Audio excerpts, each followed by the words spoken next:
Boa noite a todos, sejam muito bem-vindos a mais um webinar promovido pela Universidade Presbiteriana Mackenzie, com apoio do Mackenzie Soluções, que é a nossa área de negócios corporativos da universidade. Então, primeiramente, eu quero agradecer aqui a presença de todos vocês, agradecer a participação aqui dos nossos professores, empresários aqui que estão participando da nossa conversa e agradecer a, a equipe aqui presente do Mackenzie Soluções, né? a, a Kátia, a Jéssica, a Fábio, enfim, toda a equipe que está nos dando todo o suporte. Quero também agradecer ao nosso reitor, o magnífico professor Marco Túlio, agradecer ao diretor da nossa Escola de Negócios, professor Cláudio Parisi, agradecer a todos aqui que nos ajudaram a desenvolver este evento, né? O tema do nosso evento, né, é como manter a sua competitividade no mercado de trabalho. Vamos aqui, através das falas e das apresentações e do bate-papo que a gente quer ter aqui com os nossos convidados, falar aqui de processo de aprendizagem, falar de competitividade no mercado de trabalho, de empreendedorismo, né, que são assuntos muito relevantes nos dias atuais, diante aí desse cenário difícil, né, que nós estamos passando, diante desse cenário de intensa transformação digital, transformação de modelos de negócio. Então, nos parece que é um tema importante aí para todos os profissionais e empreendedores, tá? Eu vou fazer uma apresentação breve aqui dos nossos convidados, né? Inicialmente, eu gostaria de apresentar, eu vou ser muito breve, porque o currículo deles é muito extenso, então eu vou me centrar aqui nos pontos essenciais, né? Está aqui conosco aqui o empresário e professor Cláudio Manassero, presidente da TechTrain, né? O Cláudio Manassero é um apaixonado aqui por educação, por tecnologia, por métodos de aprendizagem, e a TechTrain, que é uma empresa parceira do Mackenzie há muitos anos, né? Ela desenvolve soluções, né? E eu vou deixar isso para o Cláudio falar, muito contemporâneas, né? Que ajudam muito no incremento e no processo de aceleração de capacitação e de aprendizagem corporativa e empresarial. Além disso, ele é professor há muitos anos aí de universidades aí muito tradicionais, como a FGV, o INSPE, enfim, tem uma ampla bagagem aqui para compartilhar conosco, né?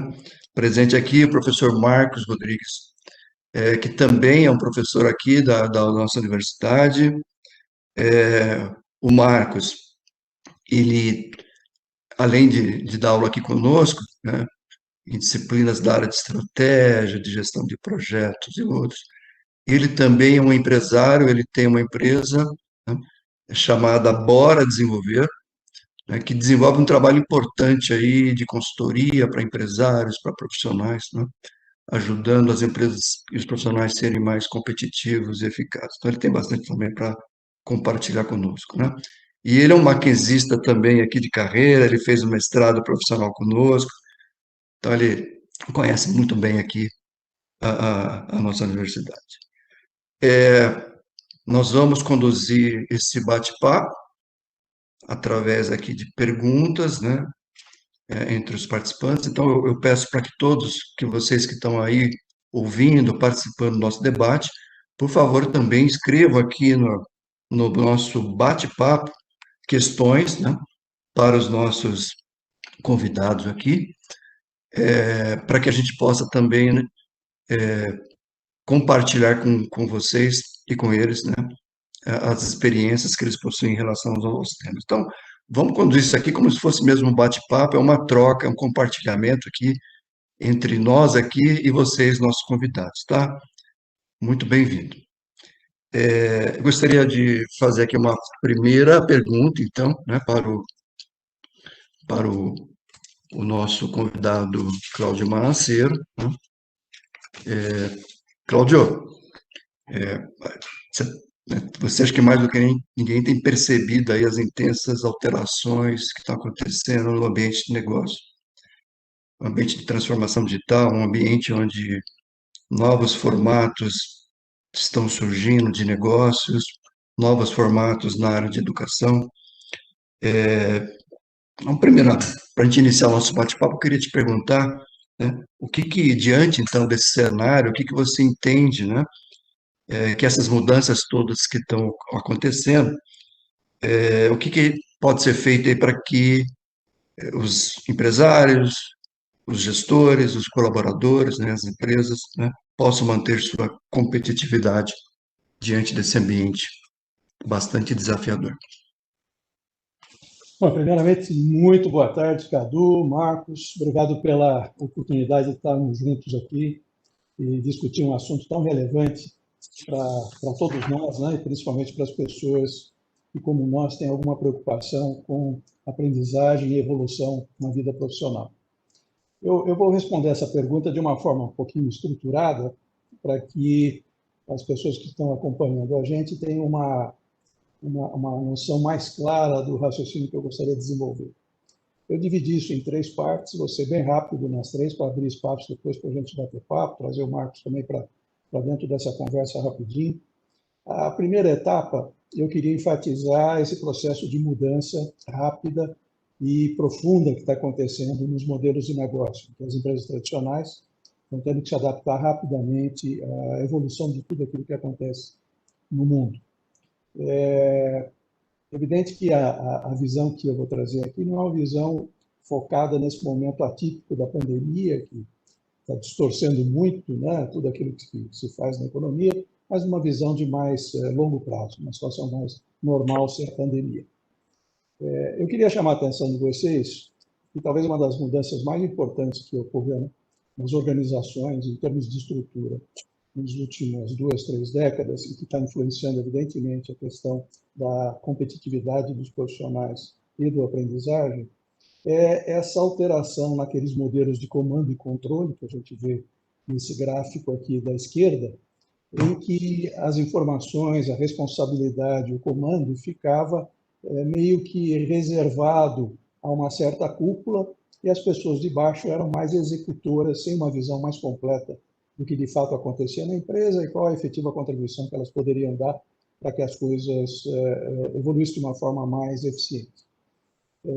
Com o processo de mudança acelerado nos negócios, em que várias empresas desaparecem e a cobrança por agilidade se tornou ao tom, esse modelo se tornou obsoleto e as empresas passaram a atuar muito mais em equipes, diminuindo não só a distância entre os profissionais mais júniores e as equipes de topo das empresas, mas também fazendo com que todos os profissionais participassem de alguma maneira em equipes, no Cláudio, caso chamado... Oi. desculpa incomodar, boa noite a todos que estão nos assistindo, mas foi colocado uma informação importante no bate-papo, eu acho que vale a pena compartilhar. Por acaso você está compartilhando uma apresentação? Sim, estou Nós não compartilhando. estamos Não está vendo. aparecendo. Isso. Tá, só um segundinho, então, desculpe aqui. Imagina, muito obrigado, Sueli, pelo comentário. Obrigado você, Marcos, obrigado por comentar. Imagina. Vamos lá. Acredito que Agora sim, sim. estamos vendo. Oba, beleza. Ótimo. Então, como eu estava mostrando aqui nessa tela para vocês, à esquerda vocês têm a estrutura formal antiga, comando e controle, processo todo hierarquizado. Como é que as coisas são hoje? Muito mais ágeis, organizadas em torno de times, com várias pessoas participando do processo com diferentes formações. E uma visão de futuro, aqui mais à direita, em que essa estrutura mais de times e participação se mantém, mas com alguns detalhes a mais, ou seja, transparência de objetivos e projetos, fluxo livre de informação e feedbacks muito mais contínuos, né? Pessoas recompensadas pelas habilidades e competências. E, fundamentalmente, aprendizagem contínua. Essas são algumas das mudanças importantes. Diante disso, quais as competências que um profissional precisaria ter no mundo atual para acompanhar esse processo de mudança na estrutura das organizações, que impacta efetivamente as competências necessárias desses profissionais. Aqui o que nós temos é uma pesquisa feita pela IBM a nível mundial, com cerca de 12 mil participantes, mostrando a evolução entre habilidades comportamentais e habilidades técnicas, numa pesquisa de 2016 e na seguinte foi em 2018. O que se observa aqui? Em azul, nós temos as habilidades comportamentais. Então, em primeiro lugar, disposição para ser flexível e adaptável à mudança. Então, de quarta lugar, essa competência evoluiu para primeiro lugar em 2018.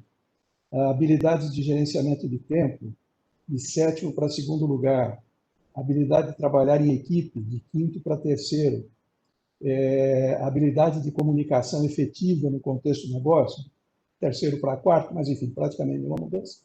E de oitavo para quinto, habilidades analíticas e visão de negócios. O que a gente observa aqui, pessoal, é que houve uma evolução muito importante das habilidades chamadas exclusivamente humanas nesse processo de competências requeridas. E, junto com elas, em quinto ali, aparece habilidades de visão de negócios. Então, como é que você pode atuar numa equipe multidisciplinar com necessidade de desenvolver, às vezes, soluções inovadoras ou mudar um modelo de negócios, se você não tem visão de negócios e não tem, por exemplo, essas habilidades comportamentais. Tem um aspecto também importante nessas habilidades, que elas são mais difíceis, vamos dizer assim, de serem automatizadas. Então, para aqueles profissionais que desenvolvem esse tipo de competência, a possibilidade deles manterem a competitividade no mercado nos próximos anos, no futuro aí à frente, é muito maior do que aquelas profissões mais rotineiras, que, portanto, têm uma possibilidade enorme de alteração. Isso aqui, só para reforçar a visão, é uma pesquisa feita no LinkedIn, pelo próprio LinkedIn, de agosto do ano passado, em que 12 milhões de anúncios do site foram compilados para se verificar quais eram as competências mais procuradas nos anúncios do LinkedIn. Eu citei as três mais importantes aqui, que é comunicação, gestão de negócios e resolução de problemas. De novo, um misto aqui de habilidade comportamental, que são passíveis de serem ensinadas, né? E gestão de negócios, ou seja, de novo, uma visão de business para permitir que as pessoas contribuam efetivamente e não estejam fechadas lá num silo, como a gente disse. Diante disso, existe um desafio global para nós, pessoas físicas, e para as empresas. Por quê? O conjunto de habilidades, ainda que a gente tenha uma visão ali de qual é a tendência, o conjunto de habilidades existente atualmente instalado na força de trabalho mundial estão se tornando obsoletas muito rapidamente, o que vai exigir um processo brutal de ajuste, de upskilling, como se diz, de melhoria, ou de reskilling, que é retreinar segundo a McKinsey, cerca de 14% da força de trabalho nos próximos anos, ou seja, uma ordem de 375 milhões de profissionais. Não, mas onde é que está a base dessa insegurança em termos do que fazer, quais são as competências que eu devo ter, para onde que nós estamos indo? A base dessa transformação está nesse gráfico que a gente está vendo aqui. Em primeiro lugar, a curva de tecnologia e capacidade de conhecimento, que aumenta de forma exponencial, né? Com essa exponencial subindo, né? Cada vez mais rapidamente. E você tem ali mais abaixo a representação da adaptabilidade humana a esse processo de crescimento do conhecimento e da tecnologia. Esse gap entre a adaptabilidade humana e a geração de tecnologia e conhecimento é o principal gerador dessa insegurança e da transformação da capacidade de competir de muitas funções, né? Muito bem. Posto esse cenário do nosso contexto, vamos analisar algumas informações sobre o que esse processo de transformação requer dos profissionais para que eles mantenham a sua competitividade. E eu gosto de iniciar essa fala com o Darwin, que ficou famoso, pelo menos nos palestrantes, sobre transformação e tal, por essa frase, né, por essa que ele comentou que não é mais a espécie mais forte ou que sobrevive nem a mais inteligente, mas a que melhor se adapta às mudanças. Isso ele falou há muitos anos, né? Praticamente 200 anos atrás, e eu acredito que nunca foi tão atual essa frase. Bom, recorrendo a outra pessoa extremamente competente, que está numa posição privilegiada para analisar tudo aquilo que está acontecendo de mais novo no mundo, é o Eric Teller, que é presidente da Google X, que é a área de pesquisa e desenvolvimento do Google, né? Segundo ele, diante desse cenário, qual é a solução para isso? Ele diz que 90% da solução para acelerar a adaptabilidade humana, a rapidez da mudança tecnológica, depende de otimizar o aprendizado. Então, não é só aprender mais, mas é otimizar a velocidade com que a gente aprende e retém a informação. Ou seja, aumentar a nossa capacidade de aprender continuamente, que todo mundo já sabe pelo nome, lifelong learning, é a melhor maneira de acompanhar as mudanças na vida e nos negócios.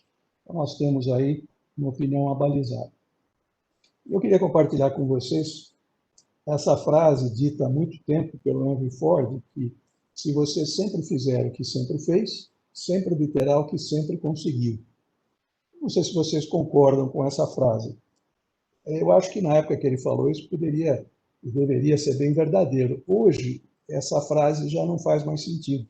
Porque se você fizer o que sempre fez, sempre obterá o que sempre conseguiu. Não. Você não mais vai obter o que sempre conseguiu, se você continuar fazendo o que sempre fez. Ou seja, nós temos que acompanhar e nos adaptarmos a esse processo de mudança. Então, quem são os vencedores nesse processo? Os vencedores serão aqueles que conseguirem acelerar o ritmo de aprendizado para se adaptar às mudanças. Eu acho que isso resume a mensagem que eu queria comentar com vocês sobre essa adaptabilidade.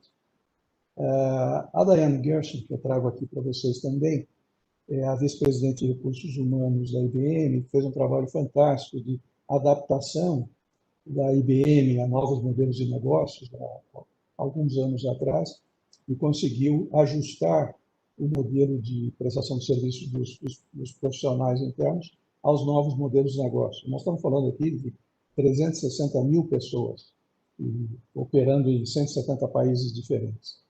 Então, foi realmente um trabalho fantástico. E o resumo que ela coloca, de toda a experiência que ela teve, é que você não deve contratar alguém porque ele tem uma habilidade em particular. E como a gente já viu, as habilidades tendem a se tornar obsoletas rapidamente. Mas você deve contratar alguém porque ele tem a capacidade de aprender continuamente. Então, eu acho que aqui a gente tem a mensagem de como a gente precisa, o que temos que fazer para manter a nossa competitividade no mercado de trabalho. Legal. Vamos então para a nossa última etapa da apresentação. Então, eu falei um pouquinho do contexto, das mudanças, falei um pouco do que se precisa fazer para acompanhar essas mudanças, e vamos encerrar com a questão da aprendizagem, né? O que a gente precisa fazer em termos de aprendizagem para nos adaptarmos e acompanharmos essas mudanças. Bom, aqui nós temos boas notícias, ainda que a demanda por aprendizagem nossa, né, seja muito grande, ou seja, nós temos que acelerar o nosso processo, aprender continuamente e tal. A boa notícia é que a tecnologia também está atuando a favor da aprendizagem. A evolução tecnológica está permitindo que se utilize de ferramentas cada vez mais interessantes e importantes para ajudar nessa aceleração do aprendizado e na retenção de informações, enfim. Vamos falar de algumas evidências e soluções. Novas tecnologias de aprendizagem passam por uma série de instrumentos, uma série de ferramentas que permitem não só o aprendizado online, mas também o aprendizado prático, aquilo que você pode interagir com o equipamento, com uma ferramenta, enfim, e a partir dessa interação você ganhar experiência prática, né? E qual a importância de você trabalhar com algum tipo de ferramenta que te permita praticar, interagir e praticar? Vocês têm aqui um gráfico que mostra de que maneira você perde o conhecimento adquirido, por exemplo, numa aula, um conhecimento qualquer, ao longo do tempo.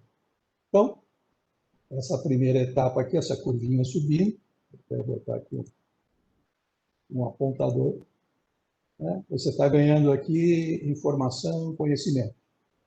Se você imediatamente utilizar esse conhecimento, você consegue puxar da sua memória 100% daquilo que você aprendeu. No entanto, 20 minutos depois, você já perdeu cerca de metade daquilo que você aprendeu. Uma hora depois, 2 dias depois, você já está com cerca de 1/3 apenas retido do que você aprendeu.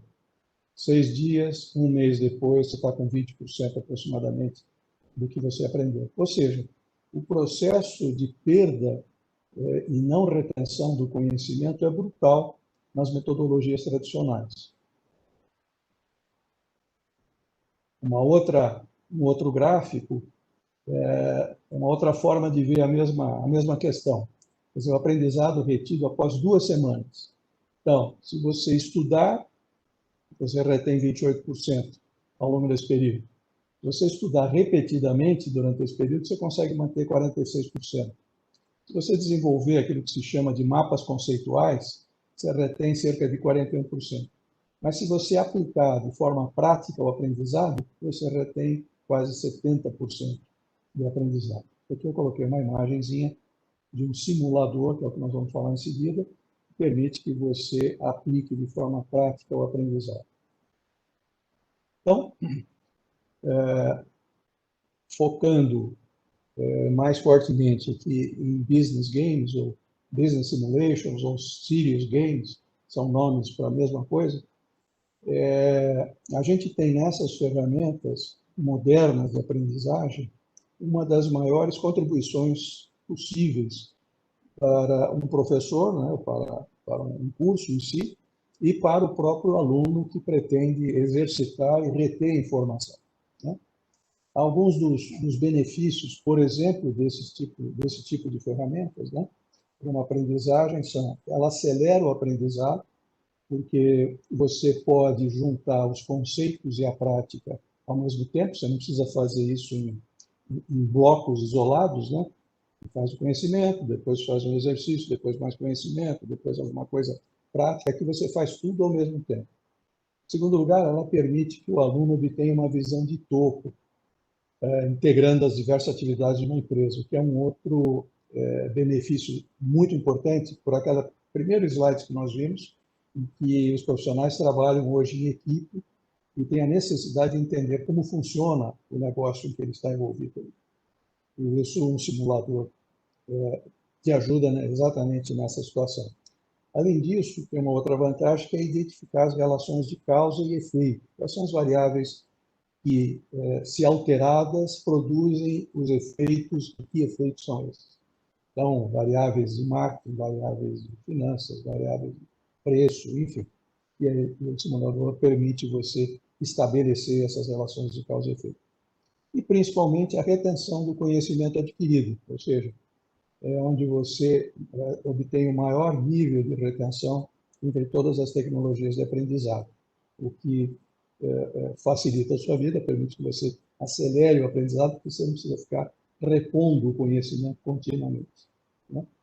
Então, essas seriam algumas possibilidades que se tem utilizando ferramentas modernas de aprendizado para atender esse processo de mudança que nós vimos aí anteriormente. Cadu, acho que eu te respondi aí, não sei. Você está com o som travado, Cadu.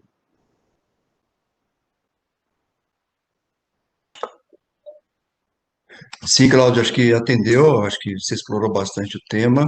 Vocês estão me ouvindo agora? Sim, perfeito.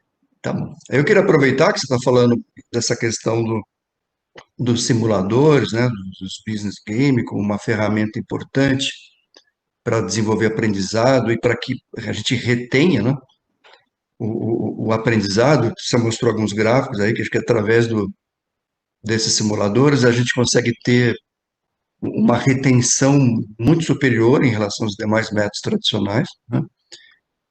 E aí, só fazer um comentário antes de passar a pergunta para o professor Marcos. Acho que tem alguns teóricos aí do processo de aprendizagem individual, né? Alegam que o aprendizado que carrega alguma emoção, aquilo que fez sentido para a gente, né? E aí, acho que ele simulando, participando de um business, um game e tal, acho que ele está participando, botando a mão na massa e está despertando nele algum significado, alguma emoção, acho que talvez por isso também, mas é outro fator que ajuda, né? Então, Sem acho que isso dúvida. contribui também. Aí eu queria perguntar para o professor Marcos aqui se ele já experimentou essas ferramentas, se ele tem alguma experiência, né, dessa metodologia, e se sim, compartilhar com a gente. Obrigado pela pergunta, professor Cadu. Mais uma vez, boa noite a todos. Muito obrigado pelo convite, um grande prazer estar aqui com vocês. E sim, né, eu fiquei muito contente, parabéns, professor Cláudio, pela apresentação. Eu vi vários cenários aqui que realmente fazem todo sentido. Vou tentar compartilhar alguns com vocês, mas respondendo, sim, tive o prazer de conhecer essa ferramenta quando eu fiz o mestrado profissional de administração de desenvolvimento de negócios no Mackenzie. Uma das aulas era exatamente sobre a utilização dessa ferramenta na disciplina de agregação de valor. E foi um choque, né? O professor Cadu colocou a palavra emoção, né? Como é que a gente pode ser impactado, como é que a gente pode nos desenvolver pela emoção. Quando foi dado o exercício, tinha que montar uma estrutura de tecnologia da informação e vários grupos, né, na sala, vender em diversos continentes, ou seja, precisávamos analisar a cultura, precisávamos entender qual era o porte financeiro desses continentes para poder montar ali as peças, os computadores e sair vendendo. E a professora, que é a Lilian Miguel, se ela estiver assistindo, um grande beijo para ela sempre falava: olha a concorrência, acompanhe a tendência, acompanhe o mercado. E eu e o meu colega falamos assim, não, vamos, ignora a concorrência, vamos inventar tudo aqui, que nós somos da área de tecnologia, pega uns computadores simples, médio e um bom, e vamos sair vendendo.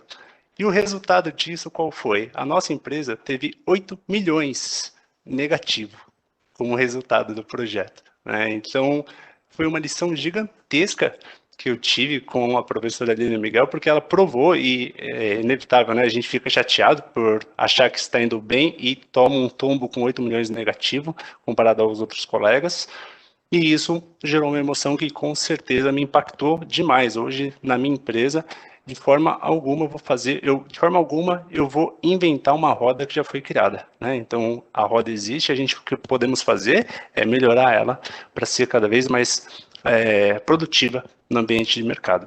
Então, sim, professor Cadu, usei isso. Eu gostaria de aproveitar também para compartilhar essa questão que o professor Cláudio colocou da experiência prática. Isso é uma coisa que eu aplico desde 2017 com os meus alunos de uma maneira diferente. Eu falo para eles, olha, eu vou ensinar para vocês todas as metodologias, conceitos, teorias, técnicas que envolvem, por exemplo, uma gestão estratégica ou um planejamento de projetos, mas eu preciso que a gente comece a brincar com isso colocando na prática. Se é para colocar na prática, que seja para ajudar alguém. Então nós começamos a fazer isso em 2017, a aplicação da teoria na prática por meio de ações sociais. Então, hoje nós temos mais de 65 projetos sociais realizados. É uma experiência que envolve muita emoção também. É um acordo, na verdade, entre professores e alunos, né? Não são obrigados a colocar na prática, a ideia é que eles fazem um trabalho e apresentem, mas os alunos querem colocar na prática, né? Então, o resultado disso, com certeza, foi muito bom. E eu gostei muito daquele gráfico que mostra o nível de impacto, né? 69%, se eu não me engano. Então, isso significa e desejo que todos os alunos que viveram essa experiência estejam ainda com conteúdo firme para dar andamento nos seus projetos pessoais e profissionais. Professor Marcos, posso fazer uma pergunta? Claro, pode. Há quanto tempo você fez o Business Game no mestrado? Foi em 2017. Estamos falando em 4 anos, aí você lembra ainda do número que você Com certeza. obteve, né? Essa acho que é um bom exemplo da retenção do Exato. conhecimento, né? Legal. Exato, foi um impacto grande, valeu muito a experiência. Que bom que foi uma simulação, né? Que foi num business games e não foi numa realidade, né? Exato. Muito obrigado. E acho que você nem sabia, né, Marcos? Mas esse business game que você utilizou foi aí da Tech aqui, do Exato, Cláudio, né, que desenvolveu. exato. Então, legal. Bem bacana. Eu queria agora só a gente também dar oportunidade aqui para os nossos ouvintes, a quem eu agradeço muito a participação. O Vinícius Cavaleiro, ele, enquanto o professor Cláudio apresentava, que ele mostrou como essas novas habilidades estão mudando no contexto atual, e ele fez um comentário seguinte: olha, eu sou da bio, estou entendendo que talvez seja da biologia, algo assim, né, da área de ciência. E gostaria de saber sobre mais alguma habilidade importante para quem é da área de ciências. Então, fica à vontade aí para um de vocês dois responderem. Ou os dois, se quiserem. Tá. Pode responder, Cláudio. É o Vinícius, é isso? Vinícius Cavaleiros. Vinícius. Vinícius, muito obrigado aí pela pergunta para a gente. Eu entendi que você ainda é um estudante de biologia. Se eu estiver enganado, aí me desculpe. E que você está fazendo esse tipo de pergunta, interessado em ver o que mais você poderia desenvolver aí para evoluir na sua carreira. Assim, eu particularmente, em função da minha experiência profissional, eu acredito cada vez mais que a formação na graduação é o primeiro passo que você está dando para a sua vida profissional. Então, independentemente se você está na biologia, ou está na economia, ou está na engenharia, você, na realidade, está se transformando em um profissional que vai, de alguma maneira, participar ou numa empresa, desenvolvendo, sei lá, suas pesquisas, né? Se for o caso de você continuar especificamente como biólogo, ou você vai estar num órgão de governo que você vai, de repente, com o passar do tempo, administrar uma pequena equipe ou uma grande equipe. Em algum momento você vai ter que fazer um planejamento qualquer no lugar em que você trabalha. Você vai ter que entender, pelo menos se for uma empresa, como é que aquela empresa funciona, como é que ela utiliza esse conhecimento de biologia e transforma isso em negócio, transforma isso em produtos, e qual o diferencial competitivo que essa empresa tem que ter para se manter bem no mercado e, consequentemente, os seus profissionais também, né? Então, eu acho que você, na realidade, como todos nós, né? Eu sou um exemplo disso também, comecei com uma profissão, passei para outra, trabalhei como executivo muitos anos em diversos setores, e já há mais de 20 anos que trabalho com educação e aprendizagem. Então, são ciclos em que você vai incorporando conhecimento e vai se adaptando àquilo que você gosta de fazer e àquilo que é requerido fazer. Naquele gráfico que você mencionou, o que ele de fato expõe para você é o seguinte: há uma tendência internacional dos jovens profissionais, aquele gráfico é basicamente em cima de jovens profissionais que ele foi pesquisado, tá? Há uma tendência dos jovens profissionais procurarem incrementar suas atividades técnicas com atividades humanas, que são essas de liderança, como nós vimos ali, né? E por quê? Porque, de um lado, cada vez mais o jovem é chamado, o jovem e o profissional, de uma forma geral, é chamado a trabalhar em equipes, é contribuir com o todo, é participar de processos importantes de solução de problemas na companhia. Então, essa é uma razão. A outra razão é uma razão mais econômica e de competitividade e sobrevivência. As habilidades humanas, exclusivamente humanas, como a gente chama, elas são muito menos transformáveis ou automatizadas. São muito mais difíceis de você automatizar uma competência exclusivamente humana. Enquanto que uma outra habilidade qualquer que seja repetitiva, simples, e simples não significa que é bater prego, mas você pode ter funções de engenharia que, às vezes, por serem repetitivas, então, são mais facilmente automatizáveis. Então, é fundamental para que o jovem profissional tenha sucesso que ele também desenvolva as atividades exclusivamente humanas e comportamentais. Se eu puder agregar, professor Cláudio, eu acho que hoje em dia, obrigado, nós precisamos nos preocupar com um conhecimento empreendedor. Antigamente, existiam os empreendedores com grandes fábricas e os funcionários entravam para ficar facilmente 30 anos, 40 anos, fazer jubileu e acabam se aposentando. Hoje em dia, com as transformações que estão ocorrendo, é muito fácil a empresa cortar funcionário, é muito fácil a empresa automatizar processos.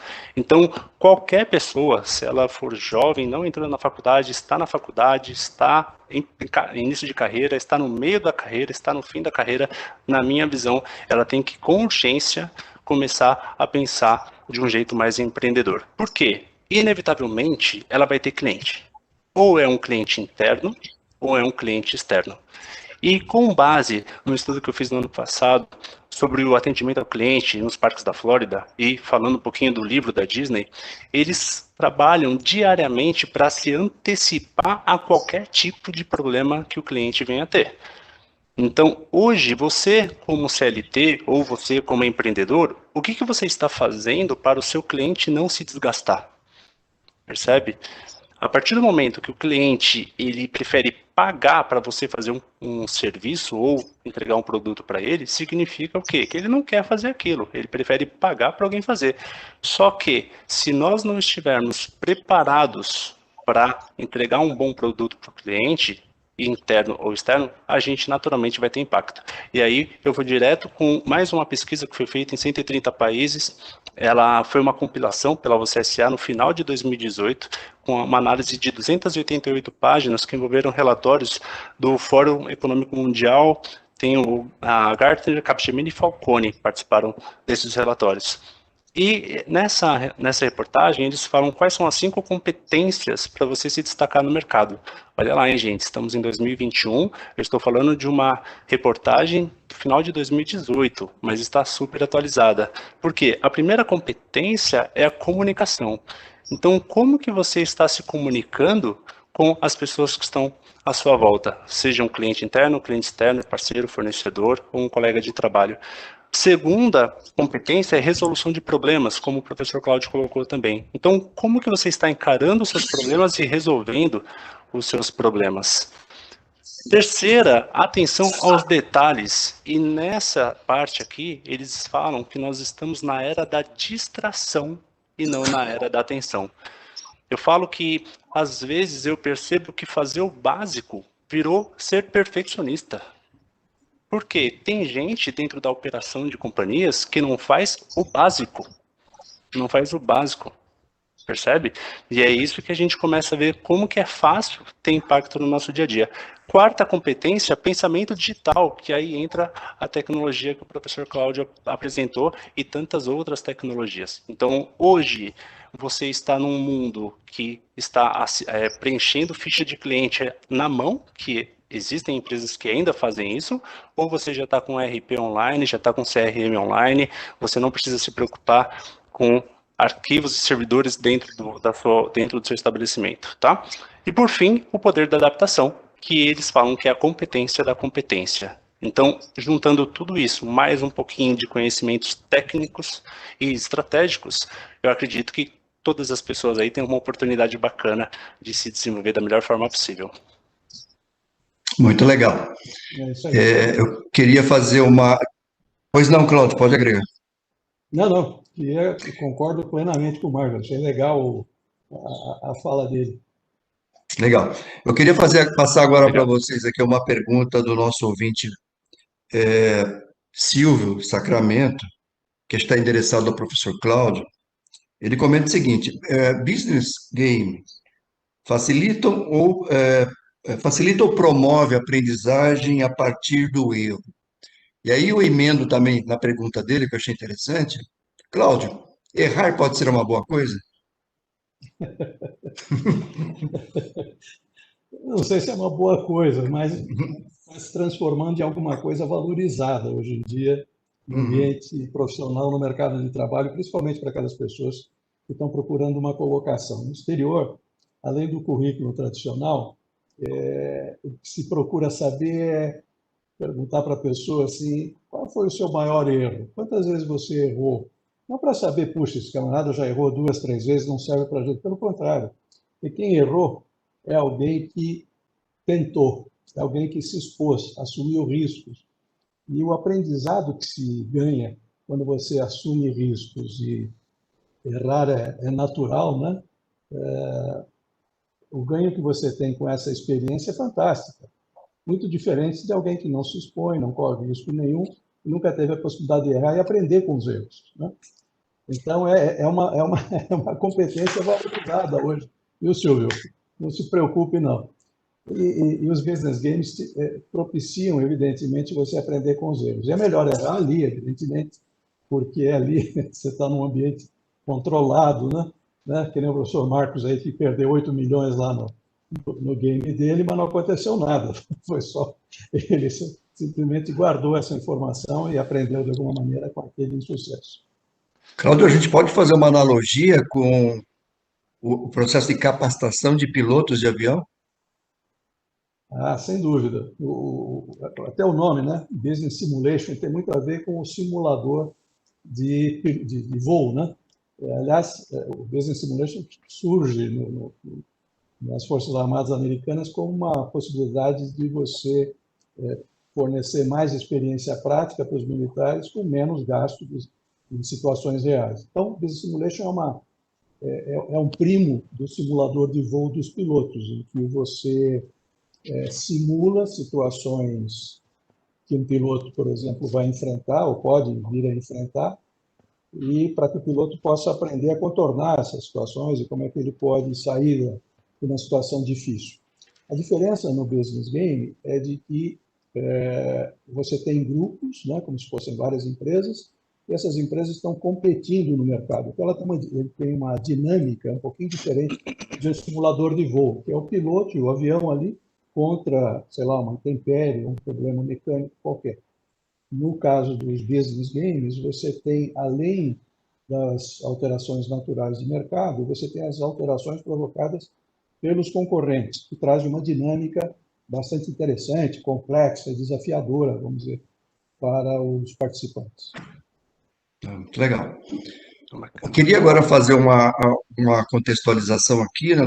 O nosso webinar, ele fala de competitividade no mercado de trabalho, de empregabilidade, e a gente está aqui debatendo a questão de como um processo de aprendizagem mais acelerado, mais assertivo, com a utilização de tecnologia pode contribuir para isso, né? Aí eu queria fazer uma pergunta para o professor Marcos, né? Aproveitando, olha, gente, ele lançou um livro aqui que está fazendo muito sucesso aqui em muitas livrarias, né? Que é o Vale do Desemprego, né? Tá aí. Obrigado, professor. Recomendo aí, né? Esse livro dele que é bem histórico. Marcos, queria que você desse algumas dicas aí, eu sei que o assunto é muito amplo, né? Para os nossos ouvintes, né? De como, o que eles devem fazer e evitar para cair no Vale do Desemprego.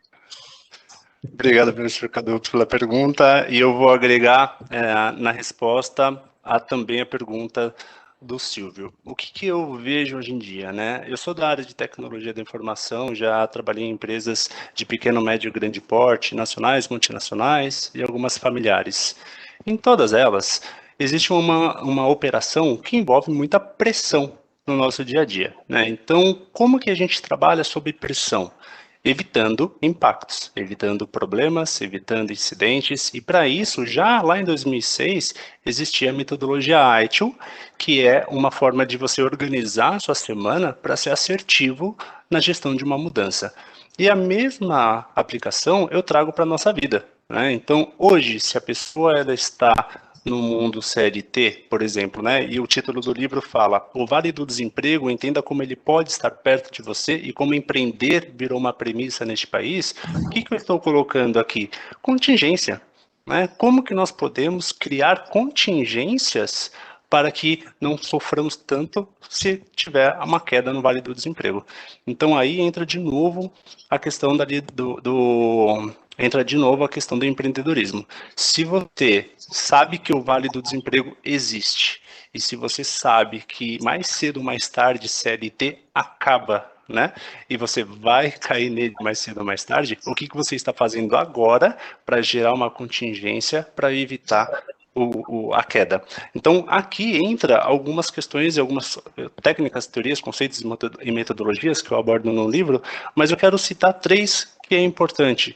A primeira é a teoria da liderança situacional, onde a gente consegue mapear o nível de maturidade dos nossos funcionários dentro do ambiente operacional, mas o que eu mais gosto dessa teoria é que dá para mapear também o nosso senso de maturidade. Então, como que nós estamos preparados hoje para lidar com o mercado? Como nós estamos preparados hoje para enfrentar uma possível queda no Vale do Desemprego? Quando você estuda essa teoria, e detalhe para quem quer fazer uma pós-graduação, essa teoria ela é compartilhada nas nossas disciplinas também, eu compartilho muito com os alunos, você consegue mapear aonde que você está. Então aqui, a teoria da liderança situacional, ela tem 4 quadrantes, né? Determinar, persuadir, compartilhar e delegar. Então, na fase de compartilhar, com quem que eu estou aprendendo a ser um grande empreendedor? Com quem que eu estou aprendendo a operar não só a empresa, mas a minha vida? Aí entra especialistas que são professores de uma pós-graduação. Eles estudam todos os dias para te entregar o melhor conteúdo, né? Junto com a teoria da liderança situacional, entra a metodologia ITIL, que eu já comentei, sobre gestão de mudanças, ou seja, você faz a gestão de mudanças, mas como que você pode preparar essa mudança para não errar, não ter impacto. E a terceira é a metodologia ágil, ou seja, você vai trabalhar na gestão de mudanças, só que aproveitando ao máximo o seu tempo para fazer o dobro do seu trabalho na metade do seu tempo de uma maneira assertiva. Então, eu gosto muito de uma frase, só para encerrar, que diz o seguinte, eu li essa frase em um livro, se eu não me engano, no Pense Simples, do Gustavo Caetano. Ele fala assim, não erre, mas se errar, erre rápido, aprenda rápido e corrija rápido. Então, acho que o nosso grande desafio hoje é por meio de uma ferramenta que pode trazer uma tecnologia para a gente fazer simulações, ou por meio de ferramentas como metodologias, IT, metodologia ágil, a gente consegue mapear ao máximo todos os riscos, ganhar uma confiança, a sua confiança vai aumentar porque o risco está ficando pequeno, você está enxergando o que está acontecendo, e aí você toma uma decisão que tende a ser a mais assertiva possível. E aí é o que eu comento, né? Existem fatores internos e fatores externos. Pode ser que um fator externo não planejado gere algum tipo de impacto na sua operação ou na sua tomada de decisão. Mas você também vai estar preparado para enfrentar isso com mais naturalidade, sem desespero. Beleza, Legal, professor? muito bem. Queria pedir agora as considerações do Cláudio, uma pergunta aqui provocativa, mais de caráter geracional. Eu e o Cláudio, por exemplo, acho que nós somos da geração Baby Boomers, né? A gente foi doutrinado para aprender, né, dentro de uma determinada metodologia mais tradicional, né, que para a época acho que era o melhor que se tinha, mas isso está muito em evolução. A gente percebe que esse ambiente de cursos, de graduação, pós-graduação, enfim, está num processo efervescente de novidades trazidas pela tecnologia e até pelas características das novas gerações. Então, Cláudio, eu queria que você traçasse um paralelo aí, né? Como é que os jovens hoje gostam de aprender? O que é mais eficaz para eles? E eu sei que você está muito antenado, você faz muita pesquisa, até por causa dos seus parceiros da Tectrim, você faz muita pesquisa no exterior. O que você está percebendo de novidades que vem por aí em termos de métodos de ensino, de metodologias, de novos formatos de educação? Bom, em primeiro lugar, os jovens alunos de hoje, eles são a primeira geração nativos de tecnologia, ou seja, eles já nasceram nesse mundo novo de tecnologia. Então, de alguma maneira, a escola, o treinamento, a empresa, o professor, tem que estar alinhado com essa cabeça que é totalmente diferente da cabeça como nós, baby boomers, aqui fomos treinados, né? Esse é o primeiro passo. O outro E aspecto sobrevivemos, né? Estamos aqui ainda. sem dúvida, porque nos adaptamos, né? Estamos Uhum. antenados com esse processo de mudança.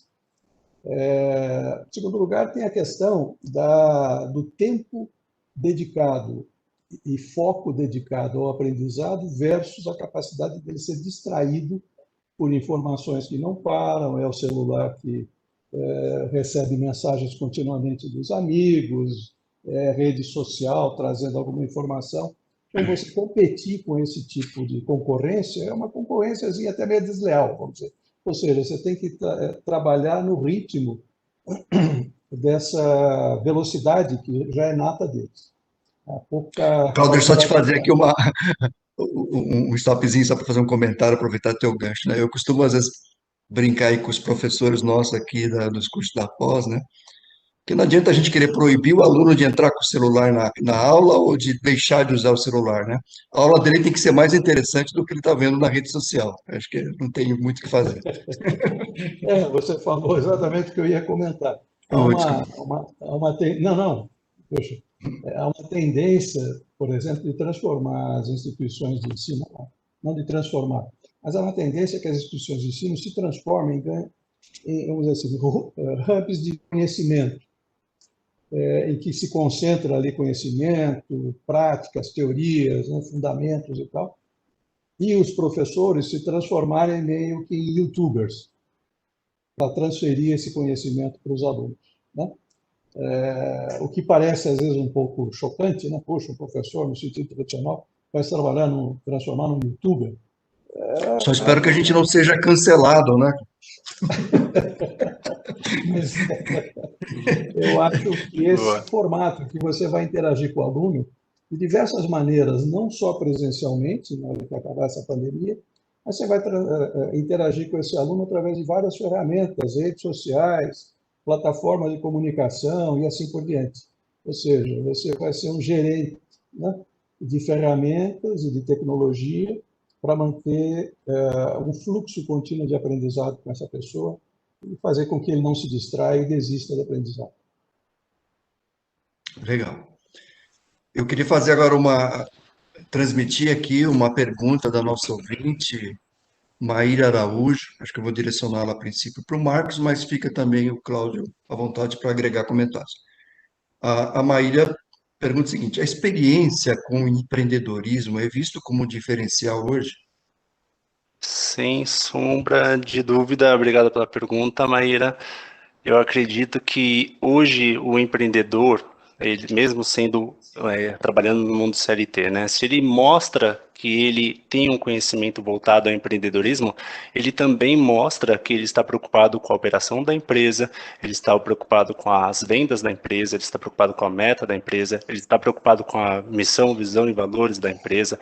Ou seja, na minha visão como empresário, na minha visão como empreendedor, num processo seletivo, se a pessoa ela mostra que é empreendedora e ela está disposta a entrar em uma vaga para ajudar a empresa, ela merece ser valorizada por essa questão. Eu acho que é totalmente importante. E o empreendedor, ele de forma alguma quer perder negócio, né? De forma alguma ele quer ter impacto na sua operação. Se uma pessoa ela está preparada para uma vaga ou para uma empresa, né, atuando dentro do empreendedorismo, e ela toma algumas decisões, só que tem outra pessoa que ela está muito mais preparada, com base em conhecimentos técnicos, teóricos, com base em metodologias, ela vai evitar um risco. Então, a empresa ela vai se sentir segura, na minha visão, por ter alguém com esse conhecimento que vai dar um apoio a mais, além do cargo, para ter uma visão mais estratégica para o negócio.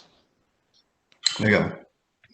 Eu queria fazer uma pergunta agora para ambos, enfim, aí também eu acho importante falar disso, porque acho que hoje o desenvolvimento profissional, a realização profissional, hoje se fala muito na questão da busca do propósito, né? Que os profissionais, as pessoas têm que primeiro entender qual é o seu propósito e trabalhar para atingi-lo, né? O que vocês pensam sobre isso? Isso é factível dentro da realidade brasileira, onde a gente sabe que nós ainda vivemos num país com muita injustiça, onde a grande maioria da população não consegue, às vezes, ter uma educação pública de qualidade, enfim. Então, a gente, às vezes, quando fala em meritocracia, ou a gente fala em propósito, eu cada vez mais acho que a gente pode estar, enfim, de alguma forma, assustando, né, pessoas que talvez não tiveram a chance de ter uma boa educação para alcançar oportunidades. Eu queria que vocês comentassem um pouco sobre isso, porque acho que é um ponto importante na nossa conversa aqui. Vou deixar para o Marcos. Perfeito. Obrigado, professor Cláudio. Eu acredito, professor Cadu, que hoje nós estamos numa fase de transformação muito grande e transição também, né, de gerações. E isso impacta em ambos. Impacta na pessoa que está há 30 anos numa empresa, ela naturalmente está atendendo ao propósito da empresa. Ponto. Né? Independente do cargo dela, a missão, a visão e os valores são da empresa. Isso faz com que ela, por naturalidade, fique condicionada a fazer as suas atividades, acomodada. E eu conheço muitas pessoas que fazem isso. Depois eu estudo. Depois eu vejo. Eu vou esperar ser demitido para depois começar a pensar no que eu vou fazer. Essa pessoa, eu recebo gente aqui de 50 anos, trabalhou 30 na empresa, foi mandada embora, ela não sabe se vai para a esquerda ou para a direita. Ela não sabe o que é propósito, ela não parou para pensar no propósito. Então a pessoa fica muito perdida. Eu conheço muita gente que fica literalmente perdida. Eu quero fazer alguma coisa, tenho dinheiro para investir, mas não sei o quê. O que eu vou fazer? E muito menos como vou fazer. Né? Então, um grande desafio que eu sempre falo, a primeira coisa que eu faço junto com os meus alunos, com os meus clientes, até empresários, é botar em cima do trilho. E colocar essa pessoa em cima do trilho é, de fato, escrever uma frase de propósito. Olha, qual é o legado que você quer deixar para essa sociedade? Com base nesse legado, qual é a frase que você vai montar para esse legado ser o seu combustível motivacional? Ou seja, você vai ler sua frase todos os dias e vai se motivar a gerar produtos e serviços por meio desta frase. Quando a gente está em cima desse trilho, aí entra o como. Ok, meu propósito é desenvolver os brasileiros em suas carreiras pessoais e profissionais. Como vou fazer isso? Como vou me estruturar? Então, eu preciso de uma pós-graduação para ter um conhecimento, eu preciso de um mestrado para ter um conhecimento, eu preciso de livros, palestras, webinars para ter um conhecimento, para aplicar nesse como. Com base nisso, a gente começa a acelerar esse trilho. E aí eu brinco, com as ferramentas sendo implantadas na prática, que é o que a gente está conversando aqui, ele vai sendo assertivo na tomada de decisão. O trem começa a acelerar. Lá no final, esse trem, depois de 8 semanas de aula e depois de um curso inteiro de mestrado, de pós-graduação, esse trem está muito acelerado. Então eu brinco, o trem deixou de ser trem, ganhou asas e levantou voo. E para encerrar, eu falo para eles, agora você já sabe tudo. É uma questão de prática, é treinar o que você aprendeu. Esse avião já está no ar, você já decolou com ele. Agora, se você não souber pilotar, você cai.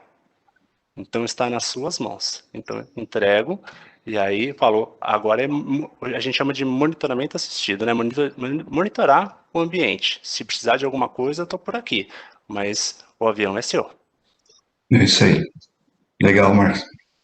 Cláudio, quer fazer algum comentário? Não, perfeito. Eu acho que talvez eu vou então passar uma visão assim um pouco mais pragmática da minha parte. Essa questão do propósito, que é tão importante, né? Você poder fazer alguma coisa que você se sinta realizado, né? Recompensado por aquilo que você está fazendo, é maravilhoso. Mas eu tenho uma visão um pouco mais pragmática com essa questão, principalmente quando você trabalha, você está numa fase ainda inicial de carreira e tal. Eu vejo a questão do propósito como um grande objetivo, né, que você tem, e como se fosse uma linha de tendência que você mira e gostaria de atingir em algum momento, se não for possível de imediato. Né? Pelo menos é para lá que eu gostaria de ir. E é difícil, às vezes, você materializar no início da sua vida profissional, ou no meio da sua vida profissional, de fato, aonde que você vai se sentir realizado e vai ter o seu propósito né, firmado ali. Porque a vida é dinâmica, as situações vão se alterando o tempo todo. Então, eu vejo assim, o propósito muito mais como uma tendência para algo que você gostaria de fazer ou construir, enfim. Mas como toda linha de tendência, você, se a gente pensar no esquema de uma regressão linear, você tem pontos que estão fora dessa curva E a linha de tendência é alguma coisa que vai tentar se ajustar, vai estar no meio desses pontos. Os pontos são onde você vai estar podendo trabalhar, ou você vai estar podendo fazer alguma coisa naquele momento. Pode não ser exatamente alinhado com o seu propósito, mas aí, como tudo na vida, existe um trade-off. Você tem que escolher, bom, eu vou abrir mão disso, disso, disso, porque eu quero estar fazendo aqui, quero fazer o meu propósito, ou não, eu vou continuar fazendo o que eu estou fazendo, não que não seja o meu propósito principal, mas isso me traz tais e tais benefícios que podem me ajudar a acelerar o processo de propósito. Então, é um trade-off que a gente, a cada momento, tem que escolher, saber se adaptar. Eu ouço de muita gente já teórico, professor, enfim, que trabalham essas questões, dizendo o seguinte, olha, as favas com propósito. O negócio é ser produtivo, é ser um bom profissional e, enfim, né, alcançar suas metas aí profissionais. O propósito é um detalhe. Então, hoje em dia tem um pouco de tudo nessa linha É aí, isso né? aí. Mas é um Acho trade-off, que, é um trade-off. acho que é fácil, eu concordo, acho que as abordagens de vocês foram muito interessantes e complementares. Eu também queria só acrescentar aqui um pensamento mais pragmático também, aqui, relacionado a isso. Acho que vocês falaram, acho que é muito importante a gente buscar uma área de conforto ou de realização profissional, onde a gente possa ser, de fato, se sentir muito bem fazendo aquilo que faz. Agora, como isso pode estar muito distante para algumas pessoas, e às vezes eu percebo no dia a dia, alguns profissionais ou alunos assim, muito aflitos, porque não conseguem, ou está muito distante aquilo que eles gostariam de estar fazendo. E aí eu costumo, às vezes, aconselhar eles o seguinte: olha, enquanto você não atinge o seu propósito, talvez uma forma de você dar passos na direção é porque a gente percebe as pessoas muito satisfeitas dentro das organizações com aquilo que estão fazendo, né? Reclamam, lamúrias, enfim. Olha, se você hoje só está apertando parafusos e você não está satisfeito com isso, procure, enquanto você não atinge o seu propósito, procure ser o melhor apertador de parafusos da tua empresa. Porque em algum momento você vai ser notado, você vai percebido e reconhecido, isso vai te abrir outras portas, né? Agora, se você só fica reclamando, provavelmente você vai passar a vida inteira fazendo isso, e reclamando insatisfeito. Procura ser o melhor naquilo que você faz. Se você fizer isso, acho que você vai ser percebido, você vai ser notado e oportunidades vão surgir. É, Cadu, pode falar, Cláudio. oi, obrigado. O Cadu, aproveitando a história do Baby Boomer, Hum, eu acho o seguinte, ninguém contou para nós como o mundo ia mudar, tão rápido ia hum, mudar, tá certo? hum, Nós percebemos isso, tivemos que construir a ponte em cima né? Estar em cima da ponte e construir. Né? O jovem, hoje em dia, eu acho que ele tem uma grande vantagem em relação à geração anterior, que é o fato dele estar muito mais antenado com esses processos. E tudo que nós estamos falando hoje aqui foi exatamente de como é que tem que se preparar, é a adaptação, é estudar continuamente, é acelerar o aprendizado, é isso, é aquilo, aquilo outro. Quer dizer, ele já tem entronizado nele essa consciência, né? E é interessante saber que, mesmo com propósito, a vida não vai ser tranquilíssima sob o ponto de vista da competitividade e trabalho, né? Os processos competitivos são cada vez maiores, as competências são cada vez mais requisitadas e têm que ser melhores, mas pelo menos ele está ciente disso e tem ferramentas para evoluir, né? Claro, existe a situação dos menos favorecidos que não têm muitas oportunidades, não têm acesso, às vezes, a essas possibilidades.